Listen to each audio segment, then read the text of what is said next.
Hi guys, it's Megan with Vigilante Vibes, and I'm coming to you with another Pride Month breakdown of a character in Marvel Comics, and it's Loki. You cannot go past Pride Month without talking about Loki. So I'll tell you about Loki in the MCU, and I'll give you the comic version after it, and I hope you enjoy it. Loki was actually the son of Laufey, the Frost Giant King, but he was abandoned as a baby and left to die. Odin found him and brought him to Asgard, raising him as his own alongside Thor. Growing up, Loki became known as the god of mischief. When Thor was about to be crowned king, Loki messed up things by letting the frost giants into the Asgard, which led to Thor getting banished to Earth. In the chaos, Loki discovered that he was actually a frost giant. When Odin fell into a deep sleep, Loki took the throne. But Thor came back, stopped him, and destroyed the Bifrost Bridge, causing Loki to fall into a wormhole. He ended up with Thanos, who gave him the scepter and control of an alien army to invade Earth in exchange for the Tesseract. Loki caused the Chitauri invasion of New York, but was ultimately defeated by the Avengers and taken back to Asgard, where he was imprisoned. Not for long, obviously. Later, when their mother Frigga was killed, Thor freed Loki to help fight back at the Dark Elves. Loki faked his death during the battle and secretly returned to Asgard, ousting Odin and ruling in disguise for years.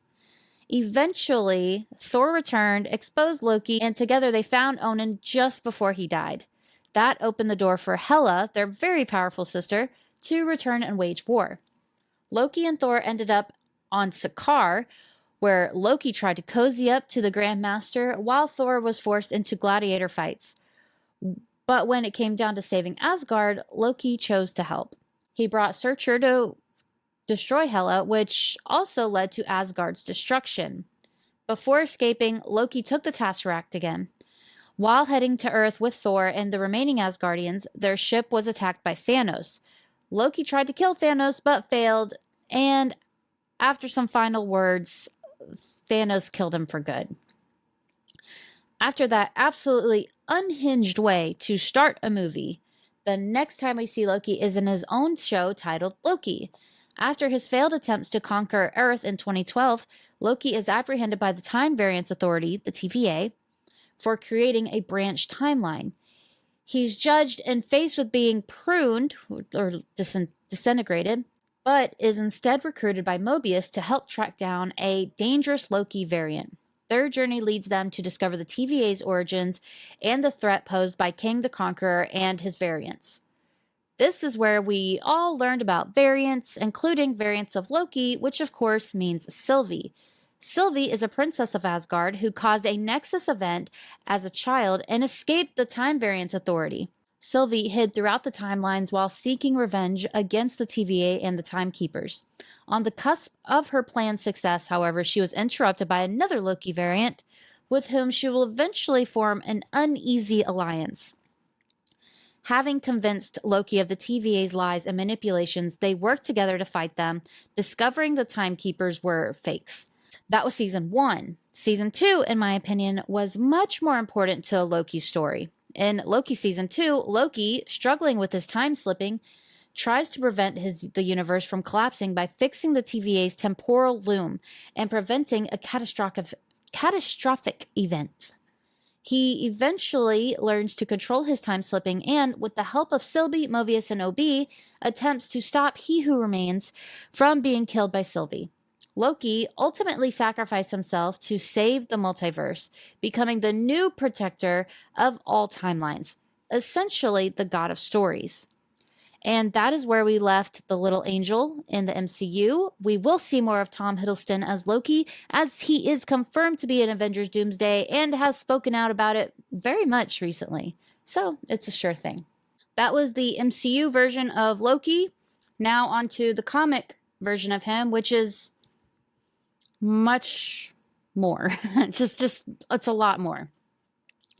Loki's first appearance in Marvel Comics was in Journey into Mystery number 85 in October of 1962. It was created by writer Stan Lee, scripter Larry Lieber, and penciler Jack Kirby. It's worth noting that Loki had a historical appearance in Venus number 6 in 1949, but his modern and more recognized portrayal began in Journey into Mystery number 85. Loki was born to Laufey, the former king of the Frost Giants in Jotunheim. He was born small and was an embarrassment to his parents and was segregated from the other giants. After Odin defeated Laufey in battle, he found baby Loki and decided to adopt him, unknowingly setting a prophecy from his father Bor into motion. Growing up, Loki always felt like the odd one out. He struggled with feeling isolated and believed Odin, his adopted father, treated Thor way better than him. Watching Odin and Thor share a close bond made Loki very jealous. And he channeled those feelings into pranking his brother, sometimes for laughs, other times just completely out of spite. And it was always out of pocket. That jealousy really peaked when Odin gave Thor Mjolnir, the powerful enchanted hammer. Loki was so bitter about it that he actually messed with the weapon's creation, which is why it ended up with a handle that's a bit too short. Constantly living in Thor's shadow, Loki kept lashing out, using mischief as his way of pushing back. Even as a kid, Loki's pranks could just be downright mean. When he found out Loki liked Sif, the fierce golden-haired warrior, he cut off her hair while she was sleeping. Thor, assuming Loki was behind it, which he was, demanded he fix it. As some time went on, Loki's tricks got bolder and more frequent. Eventually, Odin locked him up. But Loki, being skilled in magic, managed to break out and went off to learn even more dark sorcery from a wizard named Eldred. With his new powers, he got better at hiding his schemes from Odin and Thor, giving him more freedom to stir up trouble. Fueled by his endless jealousy over Mjolnir, Loki made it his mission to defeat Thor and take the throne of Asgard. He didn't care that Odin had taken him as a child. He was focused on power. After breaking out of prison, Loki fully turned his back on Asgard. He had 3 children with the goddess Angerbada. And I am going to butcher some of these names, so I'm so sorry. There are just so many weird names and stories in Loki's story. It's too much. The kids' names was Jormungand, the giant serpent, Fenris Wolf, and Hela, the goddess of death. So in the comics, Hela is his daughter, not his sister. He even tricked the goddess Saigon into marrying him and pretending to be her true love, Theoric. Later on, Loki discovered the prophecy of Ragnarok, basically the end of Asgard, and learned that he was destined to kill Balder to bring it about. Rather than fight fate, Loki leaned into it and tried to make the prophecy come true. Things got more dangerous for Thor when Odin banished him to Earth in a human form as Dr. Donald Blake, making him vulnerable. Loki took full advantage of this and putting together a crew of powerful villains like the Enchantress, Executioner, Absorbing Man, Mr. Hyde, Super Skrull, and more to try and take Thor down once and for all. Loki's schemes against Thor didn't always go as planned. Most of them, they all never went as planned. One of them even led to the creation of the Avengers. He tried to trick Thor into fighting the Hulk by rerouting a distress call meant for the Fantastic Four to Dr. Donald Blake, Thor's human identity, as I said. But instead of just Thor responding, Iron Man, Ant-Man, and the Wasp also picked up the signal. When they figured out Loki was behind it, Thor teamed up with the Hulk to stop him, and just like that, the Avengers were born. On top of always trying to one-up Thor, Loki also had his eyes on Odin's throne. Like I said, he just wants power. When Odin went into his deep Odin sleep, I want that for me, Megan sleep, my Megan sleep. Loki saw a chance to take over Asgard, but it didn't last. He was forced to give it up when heavy hitters like Mangog and Searcher showed up and threatened him. Later, Loki tried to trick both the Avengers and the Defenders into gathering the powerful evil eye for him by teaming up with Dormammu. But the heroes figured out, beating them, and as a punishment, Odin banished Loki to Earth disguised as a wandering vagrant. When Searcher launched an attack on Asgard, Loki was supposed to stay out of it thanks to a deal he made. Kinda. Of course, he didn't honor it and ended up fighting alongside Thor and Odin. When Odin sacrificed himself to defeat Surtur, the throne was up for grabs again. Not wanting Thor to take over, Loki turned him into a frog, but even as a frog, Thor still had Mjolnir and managed to force Loki to undo the spell. Later, when the Egyptian god Seth sent his death demons to attack Asgard, Loki refused to team up with him or other Egyptian gods. Then he discovered Odin was being held prisoner inside the Black Pyramid and surprisingly worked with Thor to try to rescue him. Still salty about the Avengers, Loki came up with a plan called the Axe of Vengeance. He secretly got a bunch of top supervillains like Doctor Doom, Kingpin, Magneto, Red Skull to stir up chaos. Loki convinced each of them that they were the mastermind behind it all while he pulled the strings from behind the scenes. It is just so Loki brand. It is so on brand, so Loki coded. But as always, Thor caught on and shut Loki down once again. Later on, Loki cooked up another scheme to mess with Thor, who at the time was sharing his identity with the immortal named Eric Masterson, aka Thunderstrike. With help from Amora the Enchantress, Loki kidnapped Eric's son, Kevin, to take him. Thor managed to rescue Kevin, but Loki still fired off a deadly energy blast at the boy and his mother, Marcy. Amora, who wasn't okay with hurting a child, secretly redirected the blast to hit Kevin's babysitter instead. Thor was pissed. Using Mjolnir, he drained Loki's life force and seemingly killed him. As a result, Thor ended up stuck on Eric's subconscious while Eric took over the role of Thor. But surprise, Loki wasn't actually dead. But if we all know Loki, that's not a surprise. His spirit had taken over Odin's body while Odin was in his deep Odin sleep. For a short time, Loki ruled Asgard. Luckily, Eric and Sif recovered Odin's spirit, restored it into his body, and Loki got dragged off by Mephisto. In another universe, the Ultraverse, Loki tried to collect the 6 Infinity Gems by taking on the Ultras.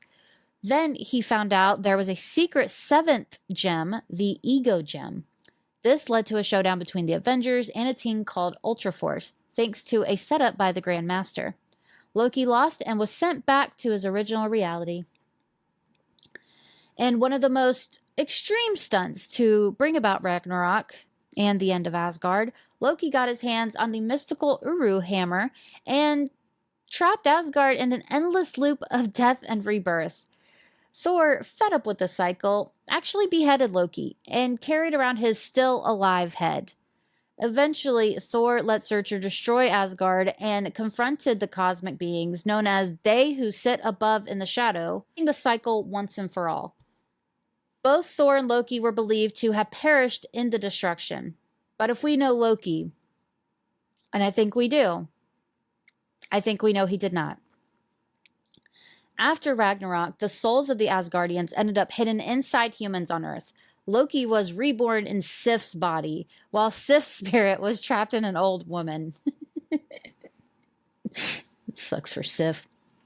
Meanwhile, Balder, whose soul was stuck in the destroyer armor, started gathering the scattered Asgardians to help Thor rebuild Asgard in Broxton, Oklahoma. Thor eventually freed Sif's spirit and discovered Loki had returned, now in a female form. Still up to his old tricks, Loki pretended to be helpful and even told Balder that he was also Odin's son to gain his trust. During the Skrull invasion, the secret invasion, it was kind of a big deal, Loki stirred up more chaos by convincing everyone that Beta Ray Bill was actually a Skrull. Thor saw straight through it and called him out. Then Loki joined a secret group called the Cabal, teaming up with the likes of Doctor Doom, Emma Frost, Norman Osborn, Namor, and the Hood. Osborn promised Loki he'd rebuild Asgard, and once the Asgardians were dealt with, Loki could rule Earth. And just to make things even weirder, Loki, thanks to Hela, went back in time, killed Odin's father Bor, tricked a young Odin into adopting him as a child. Like, why? It's just so unhinged. While Sif was stuck in a dying human body, she revealed her true identity to Donald Blake, who at the time was trying to fix his walking stick, which was actually Mjolnir. so he could turn back into Thor. She told him that her real form was about to return and encouraged him to go say goodbye to her while he still could, which seemed like a kind gesture. Not long after, Loki's male form came back, and Sif was finally able to reclaim her true body. For a while, Loki pulled a long con by pretending to be Wanda Maximoff to manipulate the mighty Avengers and mess with Norman Osborn's plans. But the act fell apart when Wiccan, Wanda's son, cast a spell to summon her, and Loki showed up instead. Before leaving, Wanda, who is really Loki, creepily warned that Wiccan and the Young Avengers would all die screaming. Then Loki played another card. He unleashed Absorbing Man, who had absorbed the power of the Cosmic Cube and even convinced Osborn, who, while disguised as a woman, to embrace his Green Goblin persona again. Loki pushed Osborn to launch an attack on Asgard and even shapeshifted into the Green Goblin to help stir up chaos and force people out of the city. He also tried to take control of Thor's Valkyries. They resisted at first, but after Loki defeated them, they pledged their loyalty to him. I guess you don't really have a choice once he destroys you. He then went to Hela and asked what she'd give him in return for the new Hel, her realm, Hel with one L. She said anything. So Loki made a deal with Mephisto using Bor's Valkyries as leverage. In the end, Hela got her new Hel, and Loki got himself erased from the books of Hel, which cut his ties from both the underworld and Asgard. When asked why he did all this, Loki's answer was simple: for the fun of it. But that fun did not last long. His manipulations led to a massive showdown. New Avengers, Young Avengers, Secret Warriors versus Osborn's Dark Avengers. Then the Void, the dark side of Sentry, who's Robert Reynolds. I have a breakdown of all about Sentry if you look in my videos. Showed up and nearly wiped out all of the heroes. Realizing how bad things had gotten and feeling guilty, he asked Odin to use the Norn Stones to empower the heroes and give them a fighting chance. But it was too late. The Void had killed Loki, tearing him apart. Just before dying, he apologized to Thor. But we know Loki. We know that's not it. That is not the end. Loki didn't stay gone, though. He came back reincarnated as a young thief in Paris named Serer. Serer? There's like 3 R's in it. I don't know. This time without all his god powers. Thor, disguised as someone else, found him and chased him down. Eventually, Thor helped him unlock some of his memories, and Loki took on the new identity as Kid Loki. While he didn't remember his past life in full, he carried a deep sense of guilt from it. Together, they returned to what was left of Asgard in Bronxton, Oklahoma, which was heavily damaged during the siege. Eventually, Kid Loki was visited by the spirit of his old self, the villainous Loki, revealed that dying at the hands of the Void had all been a part of a bigger plan to bring him back to life. But Kid Loki wasn't interested in going back to who he was. Instead, he turned the spirit into a powerless magpie named Eichel, a ghost version of his former self. Later, Kid Loki helped Thor take down the Asgardian god of fear, known as the Serpent, by creating a distraction. He even rewrote history to invent a child named Leah, who had supposedly helped the Serpent and then sided with Loki, though he eventually abandoned her at the dawn of time. After the battle, Thor died and was erased from everyone's memory. Kid Loki, with the help of Silver Surfer, brought him back. In the meantime, Asgard was rebuilt as Asgardia, using a mix of Tony Stark's tech and magic. It was eventually relocated to the moon and later to orbit around Saturn. But Eichel, the magpie Loki, wasn't done scheming.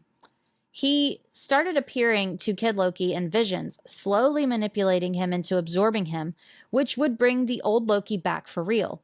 This plan involved an artifact that they accidentally helped create called Nightmare's Crown, something Mephisto could use to take over reality. Eichel warned that if he took over Kid Loki's mind, Kid Loki would vanish completely. But so would the artifact. Kid Loki, realizing that he had become a better person, chose to sacrifice himself. Before disappearing, he told Eichel that the old Loki would never change and that someone would stop him eventually. Kid Loki was wiped out, and Eichel fully took over his body, now becoming the third Loki, pretending to be the heroic trickster, but still carrying a darker intentions. One of his first moves was freeing Wiccan and Hulkling from the villain Mother, an interdimensional parasite. The Young Avengers were grateful, but didn't really trust him, which is fair. As they kept facing off against Mother, Loki suggested two extreme options: kill Wiccan, since Mother was after his power, or let him borrow Wiccan's power temporarily. Wiccan reluctantly agreed, and Loki vanished. But unexpectedly, Kid Loki, still lingering inside, briefly returned and convinced the current Loki to do the right thing. Loki came back and defeated Mother. But there was a twist. Loki admitted to Mother that this was always his plan. He had agreed to work with her just to regain some of the magical power he lost when he became a child again. He never intended to stay loyal to her, which surprised even her. Meanwhile, Leah, the friend Loki had once abandoned, teamed up with Mother to get revenge. She rallied all of the Young Avengers exes and used them to trap Hulkling. The team tried again to stop Mother and rescue Hulkling, but even with Wiccan and Loki's combined power, it was not enough. Wiccan then cast a spell to age Loki up into a young adult, hoping it would unlock more power. It didn't work. The others started to suspect this had been Loki's plan all along. Loki denied it, but was haunted by the ghost of Kid Loki, who accused him of being a body-stealing murderer. At this point, Loki came clean. He told Wiccan to fully embrace his destiny as the Demiurge, the being Mother feared the most. The team traveled to Mother's realms, where Leah was waiting. She confronted Loki, revealed she had been holding on to his missing powers, and exposed all of his guilt. Once Loki admitted everything, Leah and all the exes vanished. Hulkling was freed, and he and Wiccan finally defeated Mother. Feeling crushed by shame and guilt after Kid Loki said he'd never change, this Loki was desperate for a way to make things right. So he made a deal with the top leaders of Asgardia, the All-Mother and her team, to do missions for them and wipe his dark past clean. That's how he became the Agent of Asgard. His first job? Find 5 special keys that Odin made for him to prove he was worthy someday. After tracking them down, he used the keys to open a case holding Graham, a sword of truth used by the hero Sigurd, and took it for himself. Next up, he had to save Thor, who was infected by some kind of evil corruption. Loki snuck into the Avengers Tower, dodged everyone, and stabbed Thor with Graham.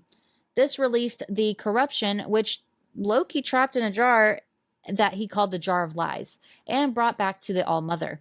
But what he didn't know was that inside the jar was actually King Loki from the future, who'd come back to make sure this story happened. Then Loki met Verity Willis, a human who can see through any lie. His next mission was to bring back some Asgardians who gone rogue, like Sigurd, who was apparently breaking the law just by wandering the world. Loki returned Sigurd to the All-Mother, but when Sigurd got thrown into prison, Loki felt bad and teamed up with Lorelei, Thor, and Verity to break him out.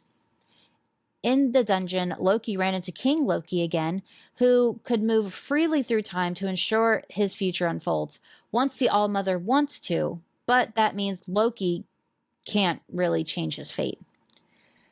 Frustrated, Loki quit the All-Mother's secret service and helped Thor dig into the mystery of their unknown sister, Aldrich, or Angela is the easier way to say that name, who was raised by some angel-hating group in another realm. Loki also rescued Odin from exile and brought him back to Asgardia. After all this, Dr. Doom time-traveled from the future and saw Loki was the cause of the terrible destiny. Doom captured present-day Loki in a time bubble to stop the future from happening. Loki's only hope was Verity, who'd accidentally come along and had Loki's invisibility amulet. She worked with Doom's genius goddaughter, Valeria Richards, to figure out that Loki's future self had seriously messed up things. Magneto showed up asking for help against Red Onslaught, a clone of the Red Skull. Loki helped take down the Stark Sentinels, while Doom and Scarlet Witch cast a spell that flipped Red Onslaught's morals. But it ended up flipping everyone's, including Loki's. Even though he's trying to be good, the spell made him act bad again. Despite that, he stopped Thor from killing people and found Mjolnir, which Thor had lost the worthiness to lift. Loki used the hammer to fight Thor until the spell was reversed, and Loki went back to himself, guilty, but now unable to lie. Since he couldn't lie anymore, Loki came clean to Verity and Thor about killing Kid Loki and who he really was. Thor was furious, couldn't accept that his little brother was gone, and took it out on Loki. He dragged him to Asgardia for judgment. Loki tried to fight back with Graham, but Thor smashed a sword. Loki apologized, but Thor was not having it. He punched Loki, told him to rot, and said they'd never meet again. Loki was shunned and banished by the All-Mother, so Odin kicked him out of Asgardia and sent him back to Midgard. Verity was waiting for him there, but so was King Loki. King Loki spilled the truth about how Loki's good deeds never really erased his sins. He was always seen as the villain, never trusted, which eventually made him snap and start a war with Thor that burned everything down. Kid Loki, now ruler of the Deadland, set Loki on fire, sending him to a secret place where he met the original Loki and Kid Loki. They gave him two choices: become a villain or destroy yourself. Just then, Verity called him, thanks to a magical cell reception, and she realized King Loki didn't recognize her, which meant a new timeline was on its way. Loki chose a different path, realizing lies are just stories and he could make up his own story. So he destroyed himself, which changed the future and sent King Loki 8 months ahead just before the multiverse ends. Then Loki showed up to Verity's door again, reborn as the god of stories. Loki helped stop King Loki from wrecking Asgard, finally getting the praise from Odin he's always wanted. But he brushed it off since he wasn't that guy anymore. Then, with Verity, he survived the big multiverse incursion. In this empty void, he fought off some shadowy beings demanding Asgard stories and came across King Loki again. King Loki seemed kind of sorry, but Loki stuck him with his scepter as a reminder of what he could turn into if he was not careful. After Earth 616 was fixed up post-incursion, Loki's adopted mom, Frigga, sent him to sneak into Malekith's Dark Council. To keep up with appearances, he was told to kill the new Thor, who was actually Jane Foster, but he failed and got captured, ending up back in Asgardia. Frigga faced a trial for helping Jane. Things got heated between Odin's forces and her supporters. While with the Dark Council, Loki found out Malekith planned to kill Frigga, so Loki stabbed her with a poisoned dagger, not to kill her, but to keep up the act that he was still on Malekith's side.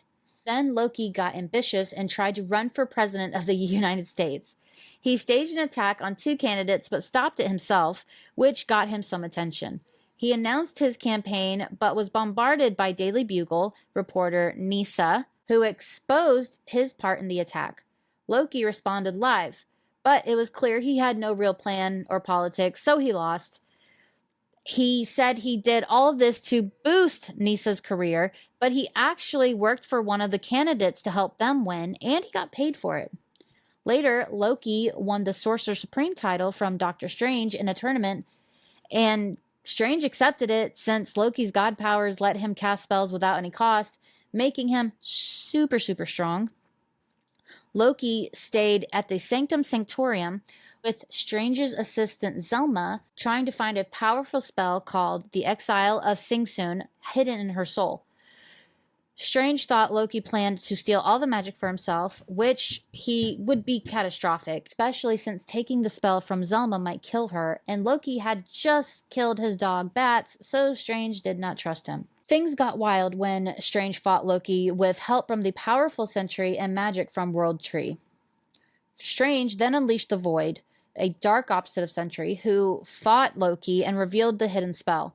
Loki reached into Zelma's soul to grab the spell and used it to bring magic back to the world by jump-starting the dragon lines. Together, Loki, Strange, and the Sentry fought off the void and locked it back up.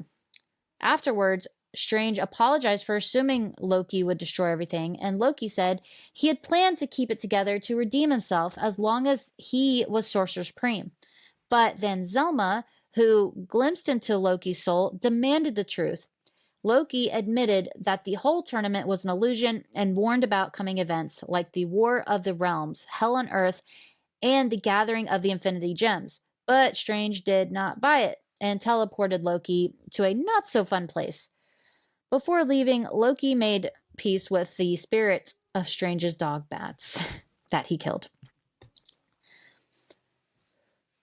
When Loki kicked off the final host of the Dark Celestials, his goal was to get rid of Celestials infected by the Horde bugs, which sounds horrible. But others thought he was releasing the infection on Earth. The Avengers came back together to fight the Dark Celestials and save the planet, which was exactly Loki's plan all along. After they won, Loki was captured and handed over to the Celestials for punishment, but Wolverine, possessed by the Phoenix Force, broke him out. At one point, Loki found out that all the stories about him and Asgardian texts ended badly. The Tomb Keeper, Floa, told him that there was one story missing pages, something about the God Quarry guarded by the Coven of Elder Witches. Loki and Floa went there and saw the coven burn and met an alternate version of Loki who was more like Thor, carrying Mjolnir and all the Infinity Gems. Thor Loki left and Loki stayed behind, deciding that he needed those stories. He teamed up with Gamora, who had stolen the stones from the Infinity Watch, and they went back to the God Quarry to see what was underneath. Gamora betrayed Loki, trapped him in a pocket realm inside the Soul Stone. Inside, Loki built a team, somehow. Found copies of the stones, escaped, and defeated Gamora. Then he took the stones back and banished her into the Soul Gem. Loki then explored under the God Quarry where the stones didn't work and Celestials ruled. One showed him a glimpse into his future, which he did not like, so he laughed it off and moved on. He returned the stones to the Cosmic Avengers, heroes from different dimensions, to help restore the universe. Later, Loki joined Malekith's Dark Council, which wanted to start a war between the realms. When Loki betrayed the council and killed Frigga to save her from Malekith's evil plans, his real dad, King Luffy, ate him. He just ate him. While inside Luffy's stomach, Loki reflected on his past and realized his old actions pushed Malekith towards villainy. Feeling sorry, he promised to never become King Loki and used his magic plus Heimdall's sword to escape, killing Luffy and ending the war. After the War of the Realms ended with Earth coming out on top, Loki tried a new hero vibe, patching up things with Thor, and even took over Luffy's throne. But ruling really wasn't his thing. He got bored, skipped out on his duties, made this proxy called Frosty to handle things while he was headed back to Earth. Loki tried to join the Avengers, but Tom and Iron Man shut him down. So instead, he linked up with Now and Then, these kids called the Children of Eternity, who used story magic to lock in a hero's life and death. Then Loki ran into Nightmare, the Fear Lord, who was mad at Frosty for kicking him out of Jotunheim. Nightmare trapped Loki in a crazy illusion that made him wonder if he was really a hero or still stuck dead inside Luffy's stomach. Things got real when a mortal named Megan, who was hunting Nightmare for messing with her past and making her never meet her wife Robin, showed up and shot Nightmare. Loki stopped Nightmare from going off and challenged him to fight fair, no powers. But Loki had a trick up his sleeve. He'd set up a trap with one of Stark's new gadgets, a car that smashed Nightmare and looked like it killed him. After that, Loki gave Megan some solid advice to find her soulmate and fix what she lost, a real hero move that Thor and Stark just so happened to catch. Meanwhile, a future, much older Loki was protecting a kid from what he called the unfathered Thor. Later, Loki ended up locked up in the raft, starting doubting his memories. Like, were they even real? I guess he was really going through it. So he called up his friend Verity, the human lie detector. He told her some wild stories, like teaming up with Wolverine back in 1911 during the tail end of the Wild West, and how he was the god of outcasts before he told his first lie. He admitted that he was scared that his relentlessness might have broken the universe and confessed he missed her. He felt something huge was coming and needed to know his new memories, especially the ones about things that hadn't happened yet. He needed to know if they were real. Verity, now a journalist, took notes while Loki talked nonstop, realizing that all of his stories were true, but only because he remembered them that way. Then Loki busted himself out of the cell, started naming all these crazy things he remembered and that were about to happen, the hidden secret of Bifrost, the next god of chaos, a big fight for Jotunheim throne, the making of Mjolnir, and the Unfather. Finally, he asked Verity to come with him through a portal to start a new story, one that's far from over. Whew, that was a lot. And that's not even his full story. That's just some notable things in his life that I feel like kind of give you a pretty good idea of who he is as a character. So that is Loki. And as some of you may know, some of you may not, Loki in the MCU is bisexual, while his comic counterpart is gender fluid, bisexual / pansexual, which is why I'm covering him during Pride Month. So, as always, I have some comics for you to check out to get to know Loki even better. These are comics I like, so if you have any other recommendations, just let me know in the comments, because I want to read them too. Starting off, Journey into Mystery, number 85. Avengers number 1 from 1963. Journey into Mystery, number 103. X-Men Asgardian Wars. Fantastic Four, number 353. Thor and Loki Blood Brothers. Loki number 1 from 2023. Loki, Mistress of Mischief.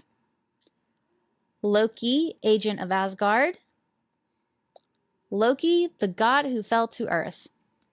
So that is all I have for you today. I hope you enjoyed it. I'm so sorry it was so long. There's just so much to cover. But either way, I really hope you enjoyed it. With that being said, have a marvelous day.